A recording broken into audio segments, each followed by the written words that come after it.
I like to read books, and lately I've been reading a lot on the history of the occult. And then this page got my attention.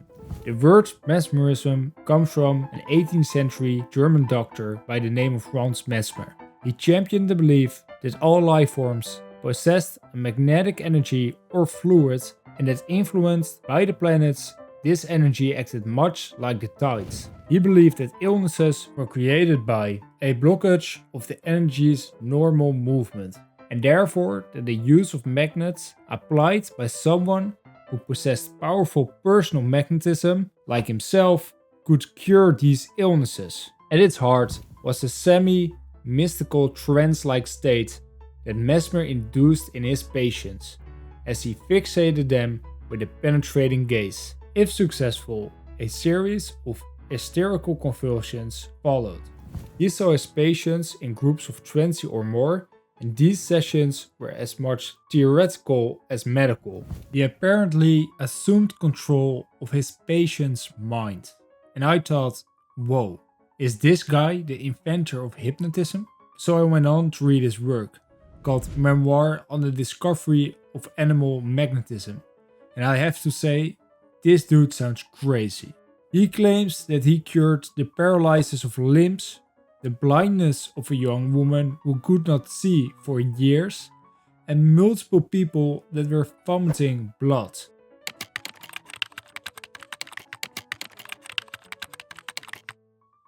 Yeah, I thought so. There is no way this dude is for real.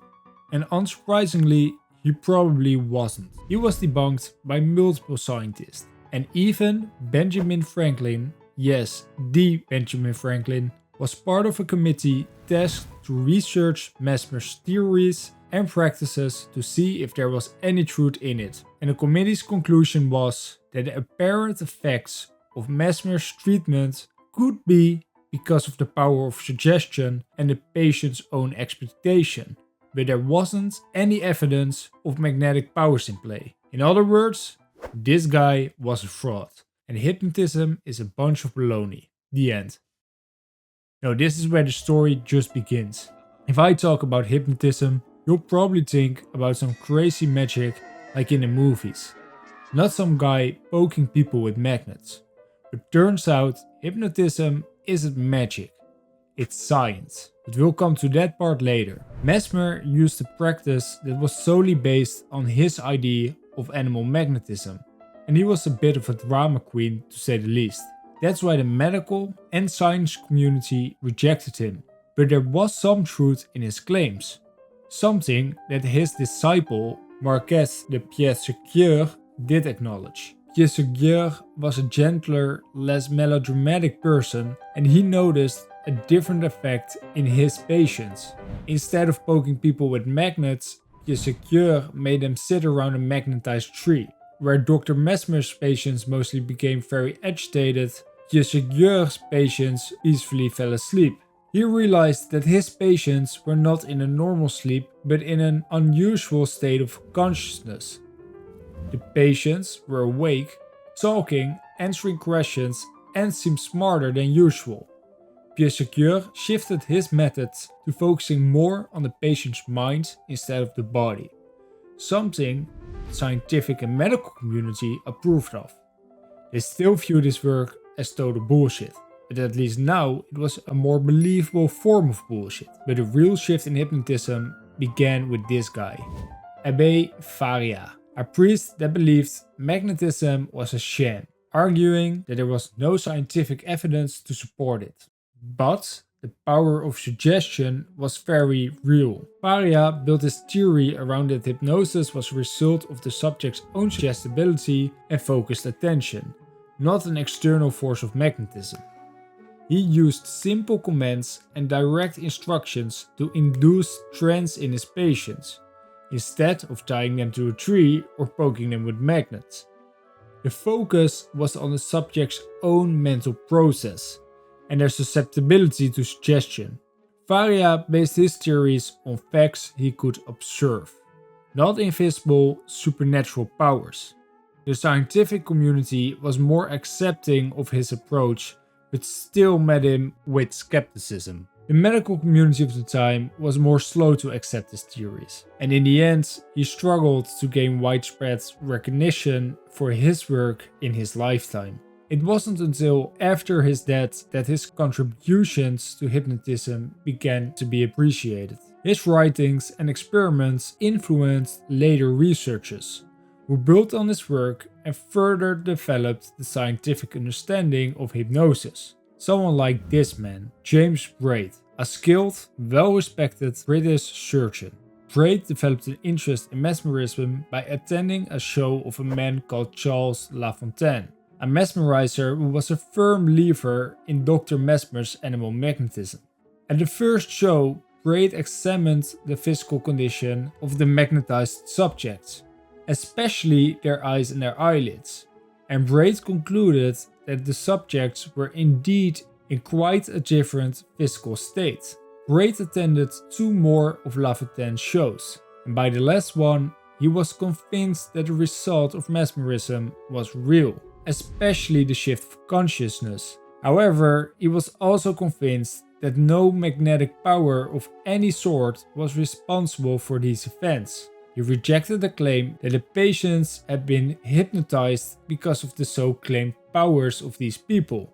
Instead of the hypnotist having power over the subject, he saw it as a process guided by the hypnotist but happening within the subject. The old idea was that the hypnotist's stare and touch transferred a sort of energy to the patient. Braid started to experiment on himself with hypnosis to show it wasn't about the hypnotist's power or stare. All it took was the subject focusing on something in a certain way. This also proved that the effects weren't caused by any magnetic forces like some people thought. James Braid later gave a public lecture where he showed that he could reproduce the same effect as Lafontaine, the other hypnotist, but without needing to even touch the person that's being hypnotized. He faced a lot less resistance from the medical and science communities, namely because he was already a well-respected surgeon. Throughout the years, mesmerism slowly transformed into hypnotism, a more scientific-based practice. The charade of magnetism slowly died out, as several doctors and scientists kept researching and expanding on the knowledge of hypnotism. Some big names I want to mention are the Nancy School, established by these guys, and a more recent name I want to mention is this guy, Milton Erickson. The Nancy School mainly built on, but more importantly, popularized the work of James Braid. They experimented on the different ailments hypnotism could cure, like anxiety, phobias, and even some physical pains. And they concluded, just like James Braid, that hypnosis is a natural ability that most people have, and it can be a helpful tool for healing and improving the body and mind. Hypnosis works because of the power of suggestion, and not because any special powers or poking people with magnets. The main reason I want to name the Nancy School is that they were a big reason behind the growing popularity of hypnotism worldwide. But a more recent name I want to mention is this guy, Milton Erickson. He made a slight adjustment to the way of changing a patient's behavior. Most hypnotists use direct command-like suggestions. For example, the phrases "you will now start to feel sleepy" or "when you wake up, you will now feel better." Erickson introduced indirect suggestion into hypnotism, a way to make people way more suggestible to whatever the hypnotist would say. Instead of saying "you will now start to feel sleepy," he would say something like, "As you listen to the sound of my voice, you may notice your eyelids are feeling a bit heavier," as if they want to close for a moment. Erickson changed the way hypnotists worked. Instead of giving direct orders, he used a gentler approach that involved working together with the person being hypnotized.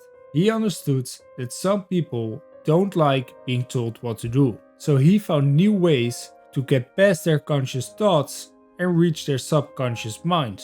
And in today's world, hypnotists use a mixture between direct commands and indirect suggestion, depending on the personality of the patient. In the end, hypnotism isn't about mind control or magic tricks. It's a fascinating field that's evolved over centuries, coming from the power of suggestion and our own minds. Compared to 200 years ago, today hypnotists use scientific techniques to help people with a range of issues. And in a way, this guy played a big role in it. What just proves to me is that even a fool might say something wise every now and then. My conclusion is that I think hypnotism is real. But it only works if you're open and willing for it to work. Or does it? You will now subscribe to my channel.